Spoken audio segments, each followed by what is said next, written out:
Hi everyone, this is Earl Foote, founder, CEO of Nexus IT here, coming to you from Nexus HQ in downtown Salt Lake with one of the latest additions to our team, Mr. Andrew Lee. Andrew has recently joined us as a support engineer at Nexus IT, one of the frontline guys who takes care of all of our client IT and cybersecurity needs.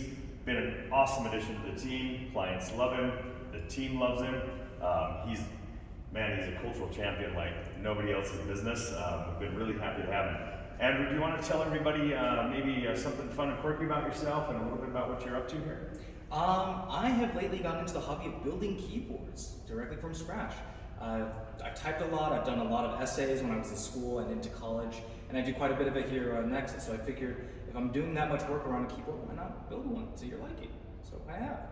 That's pretty cool. I actually didn't know that, but now the little events that happened earlier in the week make a whole lot more sense to me, because one of our team members mixed up all the keys on Andrew's keyboard. Came into the office and his keys were all messed up. So. But I think you successfully got it sorted out, right? Yes, sir. So, yeah. All right. So fantastic. Welcome. Congrats. We're so happy to have you on the team. Thank you. Thanks, everybody. We'll talk to you later.